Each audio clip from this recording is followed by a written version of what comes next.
Ladies and gentlemen, thank you so much for tuning into this special episode of Nerdy for 30. It is review preview for the months of October and November. We're going to give you a quick spoiler-free recap of everything that we talked about in the month of October. Then we're going to tell you what's coming up for November. Along the way, maybe get into some mailbag questions. We'll see how we're doing. Tim, you excited? I'm pumped, dude. I love these. I think this is a great idea. I like reviewing, looking back, reminiscing, putting some distance between us and what we have been talking about all month. You know, looking back, distance makes the heart grow fonder. And for many of these movies, that will not be the case. But for some, maybe. Yeah, who knows? I think there's at least half of the lineup here that I have no fond feelings toward. Oh, boy, let's kick it off. So first off, we had our first ever Nerdy for 30 audience vote, where you, the listeners, determined what we would listen to in the month of October. And I got to say, you fucked us. You fucked us good. You fucked us hard. A little. We started off with The Munsters. I mean, the less we say about this, the better. Genuine contender for the worst movie I've ever seen. The Munsters is on a very short list of unwatchable. If I would have turned it off 5 minutes in if we hadn't been forced to watch it by the audience, by this awful prank the audience played on us, making us watch this. It was unbearable. It was torturous. It was a complete disaster, that movie. Absolute garbage. I can't say it's bad enough. I mean, this thing should be a punishment for like losing fantasy football leagues. Like the loser of your league should have to watch The Munsters. Go see it twice. I don't know. Wow. Write a book report on it. You famously had to go see The Joker as a punishment for losing your fantasy football league, right? Yeah. The one time I bet, I placed like a fantasy football bet. I bet Marika, and I was like, we can pick the punishment. I forget what I was like. Oh, you do this. And then she was like, oh, it was a movie. I was like, you have to pick a movie for somebody to see, and they have to go to the movie alone. And then, I was just complaining to her about how bad Joker was, and I was just going off on it. And then she was like, I don't know why I was giving her so much ammo, but then she's like, yeah, okay, if you lose, you're gonna have to see the Joker again. And it was one of the worst experiences of my life. That was a horrible thing she did. Do you know the fastest way onto the FBI watch list in the year 2019? One ticket to the Joker, please. This guy's seen the Joker 8 times. We need to follow him home, see what he's up to.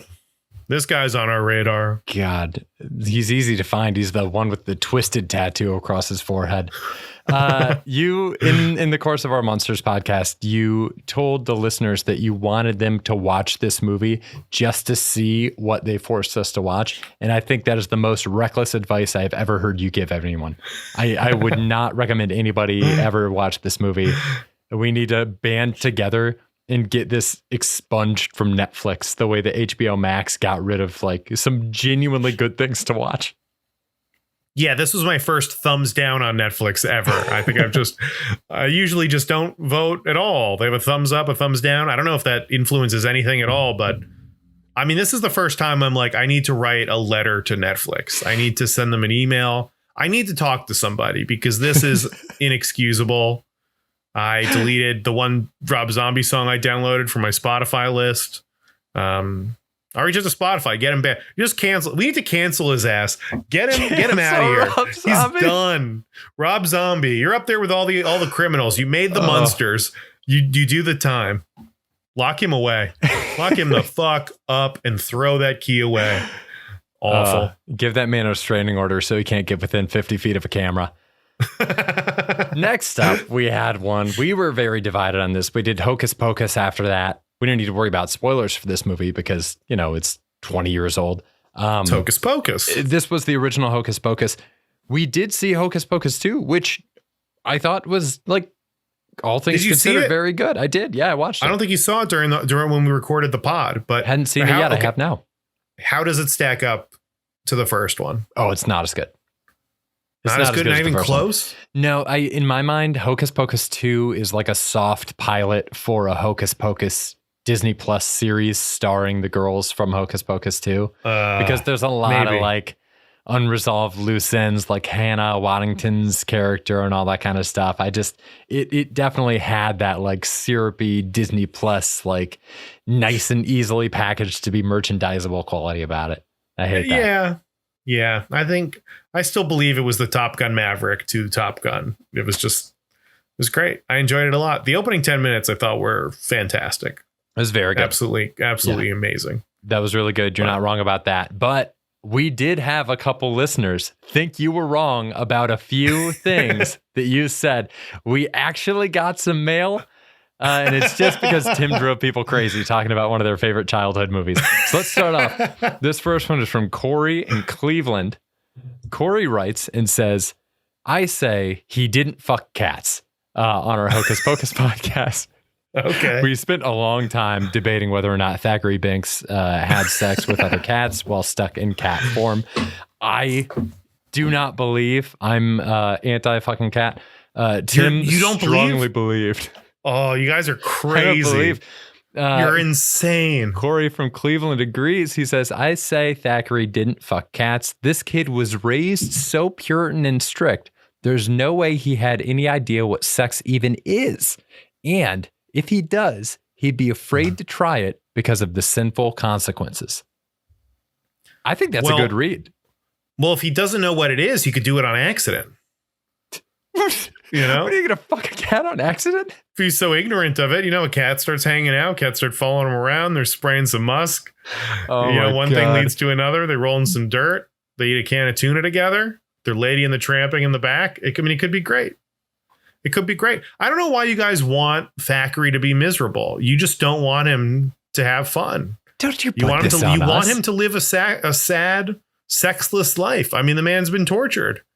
Give him the sweet satisfaction of a cat orgasm. Just give him anything at all. Give the guy a break. Why are you guys raining on his parade? I hope he fucked. I'm so mystified by why you wanted so badly. Corey wrote also to say that he was glad the French language joke got brought up because he always enjoyed that little detail. That's a great joke. I've seen this movie a lot of times. I've never noticed it before this watch. Just one of the joys of rewatching stuff. We also have an audio message sent in by Lauren from Astoria, New York. Oh my God. I'm nervous. I haven't listened to this yet, so I'm very excited to hear what's on here. All right, Nerdy for 30. What's up? It's Lauren. Tim, I hope you're listening because you're about to get that fiery feedback that you asked for, frankly, when you put down Hocus Pocus. I mean, most of what you said is valid. I'm not like a diehard Hocus Pocus fan, and frankly, when they announced they were coming out with the sequel, I was kind of annoyed. Anyway, talking about the first one, I like the kids. I obviously, you're right, the witches are the best part, but I watched this as a kid, and I personally really related to the little girl because I was like, oh, how refreshing, a girl who isn't, dressed as a princess for Halloween. She's a spooky witch in this cool costume, and I thought she was really interesting, and she wasn't, I don't know, she was a bit more fiery than little girls you see in things, and she was the one who was standing up to bullies, not her brother. So maybe not for you, but there were people like me who really appreciated her. And then also the whole point of Thackeray Binks and the other girl, you said that you could take them out. I think it would make the story weaker because the whole point is he's trying to teach this kid Max to value his sibling, and that was another important message for me and reminder as a kid. Is every time I watched it, I'd be like, okay, I guess I'll keep my kid brother who's annoying, whatever. I guess I'd be really sad if something happened to him and a witch ate him or something. That would probably be bad. Every time I watched it, I felt thankful for my younger brother who I love and adore. So that's another thing. Shout out, Nick. And then lastly, a note on the current joke about Max being a virgin and why people kept on joking about that. I think that's just gender stereotypes that have dated since then. I think that relies on what could be the most embarrassing thing for a 14-year-old boy, being a virgin, of course, because that's how you become a man. Whereas people don't really make that joke or ask about the status of his lady friend's virginity. That never is well, what about her? Is she a virgin? And the cop's not asking him, the cop, pseudo cop, man dressed as a cop. I think that's just supposed to be like a really funny joke. Like nothing could be funnier or more embarrassing for a teenage boy to be a virgin. Even though he's 14, that's totally valid. And it's all kind of fucked up. So anyway, that's what I think. But yeah, interesting thing you and Kevin brought up about the whole cat scenario. God damn it. I'm glad we're playing all 10 minutes of this. That one, I'm still thinking on some of that. You could have just had her on the pod. You've raised a lot of interesting questions that I don't know that I've formed an answer for. So she's I hope 20 that's feet away sitting right with now. everyone else like it has been with me. All right, bye. That's what we got. Tim, does that change your opinion at all? That was great. I think I agree with most of it. I think you're right about a lot of the Lauren. I mean, great cast. She's smart. She knows what she's talking about. I think, yeah, maybe I'm being too dismissive. I mean, I'm a grown up watching this movie, so there's nowhere for me to insert myself into this. You know, like if anywhere, I'd be the parents at the party, right? Which isn't even something I can relate to now, really. Come on, man. You love to party. But, well, I love to party. I don't love to parent. So those are the two. So I'm torn. I'm torn in that. And so, yeah, the significance of the little girl and her standing up, that stuff's cool. Love that. That's empowering. I still don't think you convinced me that Thackeray needs to be there. I think a little bit better writing.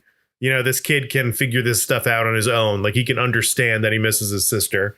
But, you know, maybe that's the kid thing, too, is like it's like a kid's movie, right? So maybe they need to come out and be a little bit more obvious with these things. But that's like a general critique I always have, you know? I was talking about like in She-Hulk, where it's like, just show the thing. Don't tell me, just show the thing. Whenever a character just stands up and goes like, boy, you better, you know, hope nothing happens to your sister because you'll miss her. I'm just like, I don't know, just like, well, actually, that one wasn't too bad. But, you know what I mean? Like, you could cut out Thackeray, you could cut out the zombie, and you could do the same stuff. I guess they took it on easy mode, but whatever. I get it. I'm wrong. I get it. I don't get hocus pocus. That's all I wanted to hear you say. That's all I wanted.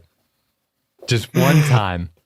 I'm just being myself. All right. Why is everybody shaming me for being me? I'm just kidding. I wanted it. I think it's great that people love this movie. It's just I don't know why.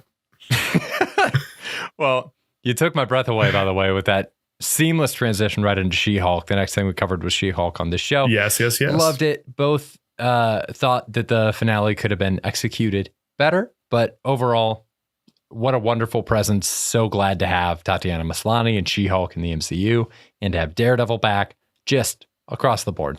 Great time. Loved She-Hulk. No notes. The finale was terrible, but everybody knows that from the pod. I mean, even like thinking about it later on, I'm just, more steadfast and just terrible finale, but I miss She-Hulk. I do. This week, I'm like, okay, cool. What do I have to catch up on? She-Hulk's not on the list. It sucks. It sucks that She-Hulk's gone. I'm excited for it to come back. Yeah. Bring it back. 23 episodes. We want it. After that, on the 27th, we covered Lord of the Rings, The Rings of Power, Season 1. This one burned because these episodes are 70 minutes long. I don't know that we really talked about that in the episode. It's so long. There were, 8 episodes? 9, I think. 9? Right? It's a lot of TV. Maybe I'm mixing them up. Maybe I'm mixing up dragons and rings. It's a lot. It's a lot of TV. And I kind of wish I'd gotten on Rings sooner.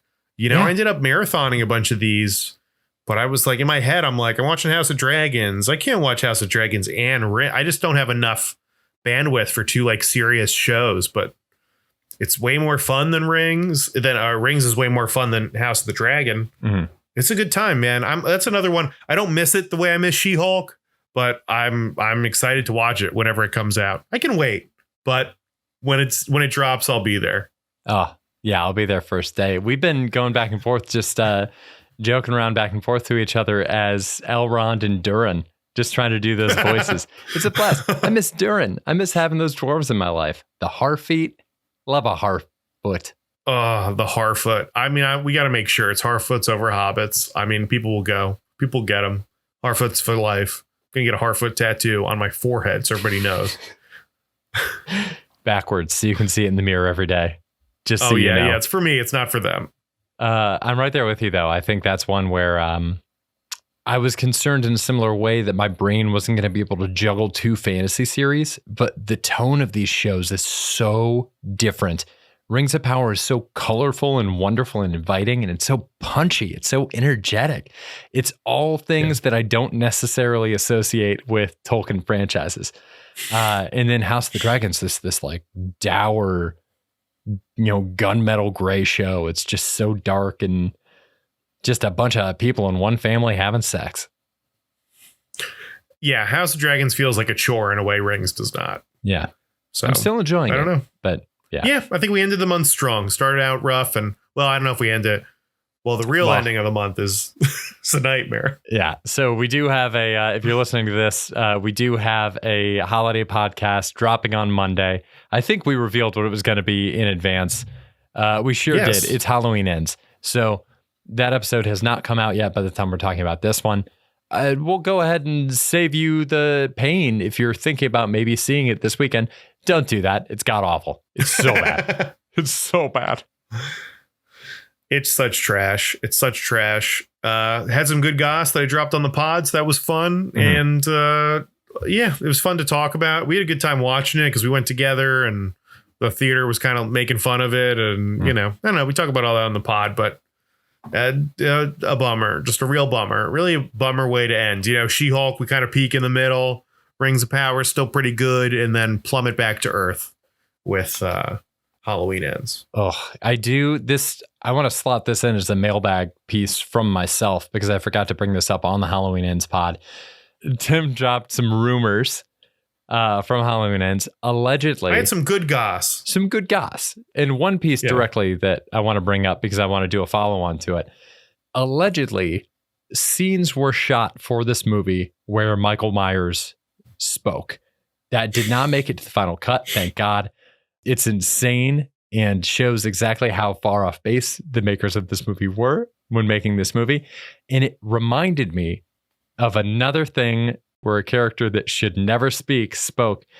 Tim, did you see the clip that hit the internet when that Pokemon movie came out a couple years ago and Pikachu speaks English in it? Have you seen this? Because I have the clip pulled up right now for anyone that hasn't.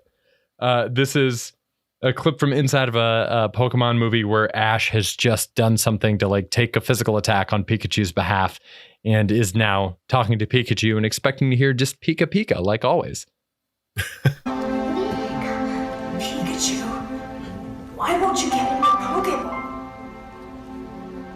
It's because... What the fuck?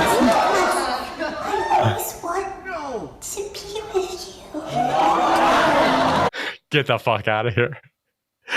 I love the crowd reaction to that so much. It sucks. That sucks so, but the Pikachu thing made me so mad. It's funny because with all these things, I don't know. I want to say like the audience is right, but we're also wrong. Like simultaneously, we're right and we're wrong, you know? Like all of us know what we want to see, but some of us, or maybe most of us are wrong, right? Like, like we all want the same thing, but if it's the same, then we're all just going to say it's the same. So like the artist needs to keep changing and evolving. But when they do evolve, we're like, no, just do what you did before. But so it's like a weird circle of being unsatisfied, it's like the Pikachu thing feels like something that's like, I don't know, out of this world, like, like so tone deaf. Like a move like that is something where it's like, oh, you don't understand what people like about this. You just have no concept of what people enjoy for this. And it's crazy. And it's kind of how they approached Halloween, where it's like these people have zero idea what people come to these movies for. And it's baffling. It's really like the level of artistry it takes to miss the mark so much is up there. It's really great. Oh, it's jarring to see. What do you think? I'm gonna hit the thief theme real quick. I think you're a thief. Tim, did you see anything that we didn't cover on the pod in October that you want to give a shout out to? Oh my God. Okay. I got 2 shows that I'm excited about now. Oh, okay. You're already scaling back. I mean, I got more, but these are the ones I wanted to mention on the pod. First off, the thing I'm most excited about this month, Love is Blind 3 dropping now. I'm all in on Love is Blind. Listen, these kind of shows aren't normally my bag, so I'm speaking from a place of ignorance on here. You know, I've seen a couple episodes of The Bachelor, you know, when I'm visiting my parents, and that's what's on TV. But for some reason, this show is so trashy and stupid and addictive. I love it. Everyone's clearly there for the wrong reasons. Like, everyone there is like falling in love. They all hook up, and they're all also there just to get famous. And it's such a fun combination of like everyone lying to each other, to themselves. And it's such a mess that it's great. It's my favorite show. They only drop 4 episodes at a time, and I got to wait for the next episodes to drop, and it's killing me, man. It's the worst. It's the absolute worst, you know? Damn. So that's something I'm excited about. Can't wait. Have you touched into any of Netflix's love shows? There's like Too Hot to Handle, and there's another one that's like I don't know. This is just like the new genre that Netflix is going after. Yeah, they did the catfishing one too. I saw like an episode of that, the one where people are like pretending to be other people, and they had a couple Spice Girls guests on it. Oh. Yeah, it was wild. You're like trying to trick everybody into thinking that you're someone else. I gotta start Too Hot to Handle. That premise is so funny. It's unbelievable. And then for Love is Blind, I saw a little bit of, I think it was the second season. Did you see the like reunion special? I saw like the entire reunion special. For the second season? Yeah. Or whatever the one is that they just dropped. No, I didn't watch the reunion special because the reunion special was filmed like a month after the show. And the couples that were together got divorced a year after they filmed the show. So I was like, I knew that. So they were showing us something that was presented as new information that was filmed, that was old information. Oh, so it just wasn't timely. Are you in on like the social media and stuff? A little bit. I mean, I listen to a couple like Ringer, like pop culture pods, because I'm generally just absolutely ignorant of this. But I like to know what the goss is. I like to know the goss. Word. Too much is too much, but you know, I always like to know what people are talking about. What's Harry Styles up to this week? Yeah. You know, what are people saying about these reality stars? You know, who's getting divorced? Who's getting together? Olivia Wilde, salad dressing. There's a lot there. Oh, yeah. I have no idea what that is. I have to look that up. I saw it's on a podcast I downloaded, but otherwise, no idea. It's pretty much the whole thing. She apparently makes a really good salad dressing, and there's gossip around it. I mean, Olivia Wilde, too much goss. Too much. What was the other show? Okay, then the other show I've been watching, which I have a love-hate relationship with, is Somebody Feed Phil. I don't know if you've ever seen this. It's like one of the co-creators of Everybody Loves Raymond, and he just goes around. It's like a pretty good food show. You know, I feel very limited in like my food shows, but you know, each one he goes to a city, he goes to Nashville, he eats hot chicken, he visits people, and it's cool. He shows a lot of cool restaurants, some I've never heard of or seen before. Then like does little bits with people. His personality though, he's like a lame dad. And all of his jokes are so like lame, and he's just very nice. And every episode has like a bit where he's like goes to this famous pizza place, and he got 2 pizzas, and then he's sitting on the stoop and he's just giving pizza away to people, and they're like, "Wow, you're so great." But something about him makes me want to punch him in the face. But also it's like good, but he's too nice. I think he's too nice he's too friendly, a lame, friendly dad in a very punchable way. So I love the content, but then there's moments where I'm just like, this guy sucks so much. I'm so secondhand embarrassed for this guy. This guy's so lame. But also it's great. So I don't know. I don't know how to feel about it. If anyone has any hot takes on Somebody Feed Phil, let me know. Maybe I'm wrong about this. Maybe this is hocus pocus all over again. And Phil's the best guy in the world. And it's something's wrong with me that I'm looking at him the way he is, because he seems to be just a nice guy. But yeah, I just watched the one on Montreal before we topped on this pod. So, oh no, do you know? Good. I only know one other person that watches Somebody Feed Phil. She watches it because she personally knows him and has talked about what a sweet guy he is. So like, I think that might be his entire thing. It's just super nice dude. Somebody gave him a TV show. 100%. He is a very rich guy who is also very sweet and nice, and probably in just a little lame, just kind of a lame dad. But I mean, people like him. He just goes around making friends, and I'm glad hopefully he really is that nice, but he's too nice. He's slightly too nice. I don't trust him. Would not trust this guy with my family, my money, or my food, to be honest, Wow. What about you, Kevin? Anything you've been watching? Let's see. I think the two big things this month, I definitely want to give a shout out. We talked about this quite a bit at the end of the year last year. Ghostbusters Afterlife.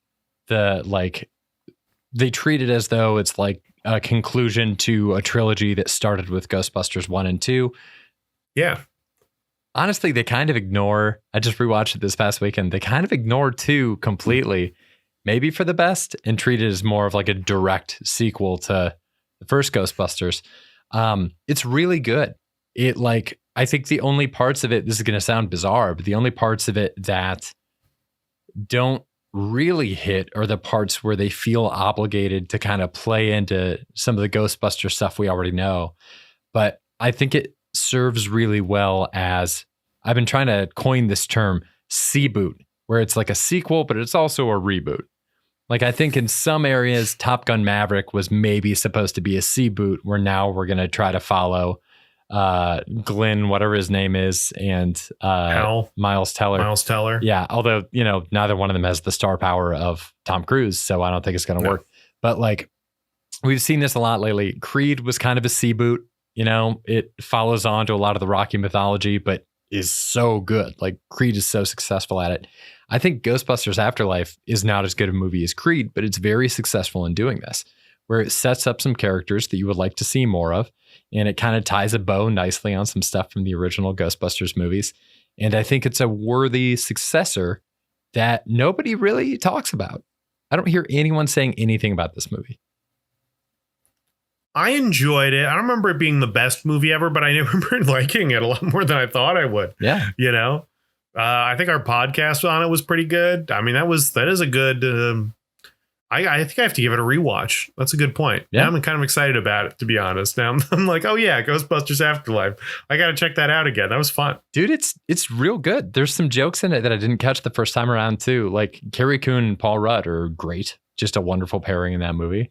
And that reminds me, I did want to, because you mentioned on one of our pods, who was it you referred to as like Bill Murray? Oh yeah, Tatiana Maslany. And I think maybe we've had this conversation before, but I feel like Paul Rudd is like the Bill Murray heir apparent. He just seems to be like the most Bill Murray, like kind of condescending, straight man. Like, he's the closest thing we have nowadays to Bill Murray. Interesting. But he's so much more of like a very personable version, where he is much more personable. Yeah. He reads a lot sweeter. I don't know that he plays in the movie Scrooged in the same way that Bill Murray does. And I think that's one area where Tatiana Maslany has like a little bit more bite to her. But in terms of like being a public figure that people would be super excited to see on the street, absolutely, he's the heir apparent there. Like, if we started getting a series of things where like Paul Rudd came to my party and washed my dishes, I would completely believe it. Yeah, I think Paul Rudd is more of a character than Tatiana Maslany is. And Bill Murray feels like a character. Like, you go to see something and you're like, oh, that's Bill Murray. And then when I'm watching, Ant-Man, I'm like, look, Paul Rudd's shrinking. I guess Paul Rudd's Ant-Man now, like you expect to call him Paul in the movie. Like, Paul, get over here. We got to go fight. We got to go fight Iron Man or whatever, but yeah, that's it. So Ghostbusters Afterlife, give it a shot if you haven't seen it. The other one I want to give a shout out to is the Donald Sutherland Invasion of the Body Snatchers. That movie just rips. It's just so good. It is so fucking scary. I've gone through this year and watched a lot of like John Carpenter movies, right? And I think one of the big things I'm learning, this has probably been studied, but I came to the conclusion independently. I think one of the big things that John Carpenter does really well is paranoia. Like in a lot of John Carpenter movies, it's like they could get attacked from any direction at any point in time. Or like this slow, insidious force has been gathering and now like far overpowers the protagonist of this movie. And that same kind of paranoia is like ratcheted up to 11 in all of Invasion of the Body Snatchers. The first time I saw this movie, it freaked me the fuck out. Like I fell asleep watching it with Lauren and her mom. And it was one of those situations where like it was late at night. I kind of woke up partway through while we were watching it. And I was like, they're trying to kill me. The paranoia had seeped into my dreams. So that was on HBO Max right now. Definitely recommend checking that out if you haven't seen it. Nice. I got to. I have to check it out. Hell yeah. Yeah. Nice. Well, you want to move into stuff we're covering for next month? Yeah, let's do it. Let's do it. You're hearing it here first. First off, we didn't get to it in October. There was too much to cover, but we can't not cover this. November 3rd, we're talking about Black Adam. Yes. Finally, I've heard good things. Oh. Got a pretty decent tomato score. And I think I've already heard some spoilers for it that I'm upset I heard. So yeah, we'll see. We'll see. Same here, but I think it'll still be fun to see. It's got your ideal Rotten Tomatoes percentage split, right? It's pretty good. I think it just got to 90, but it's like a 40 critics, 90 audience. And that's pretty solid. Ideally, like a 30 critics, 95 audience is like right where I want. But this, I mean, I think my hopes are getting up for this. Something that I thought would be absolutely unwatchable. I'm looking forward to watching for real. Oh, hell yeah. I'm looking forward to watching our next one up. This one, the audience vote for the open spot we had in November. On November 10th, we were covering RRR. Been hearing nothing but great stuff about this movie. I feel like this is like a true word of mouth, slow burn thing. Yeah. It's like a 3-hour marathon of awesome action musical stuff. I mean, I have no idea. I don't really know what we're getting into, but I've heard nothing but good things about this. I can't believe we didn't see it in theaters. I don't think it got released in theaters here. I'm pumped for it. I think it was in New York for a little bit. Oh, was it? Because I know they just did a release in Japan for it. Oh, I could have sworn it had like a theater thing here, but maybe I'm making that up. Maybe it was just on Netflix. But either way, I'm going to find the biggest screen I can to watch this thing on because I'm pumped. Hell yeah. Yeah, I'm going to try to do this in one sitting. Like these are my Sunday plans. I just want to camp out and watch this. November 17th, it's Wakanda Forever. Speaking of biggest screens, we're seeing this one. Spencer talked us into seeing this in IMAX at like 11 p.m., which is... We're too fucking old for that. After previews, we're gonna get out of this movie at 3 a.m. Yeah, I take my sleeping medication at 9 p.m. So this will be a rough night. We are. I'm thinking we need to make like a whole touristy day out of it. Need to go to Times Square. Maybe sit in the Olive Garden for a little while, have a nice drink. Go to the top of the Rock, a little walk through Central Park on our way up to this insane IMAX theater. We got to stay awake from 11 because if I'm at home at 10 o'clock, it's going to be real tough to go to this thing. Dude, I'm willing to shell out the $25 to take a photo with the Times Square Black Panther. Just really go all in on this one. It's the event of the year. And then very seasonally appropriate for Thanksgiving, we are dropping an episode on The Menu.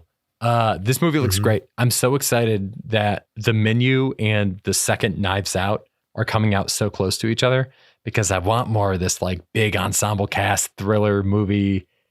I love it. There's not enough of these. Yeah, there really aren't. The Menu looks awesome. And I'm pumped for it. Yeah, and the new Knives Out sequel, which we're gonna have to do at some point, Kev. We got to do it on the pod. We gotta. So we'll see if we can work that in.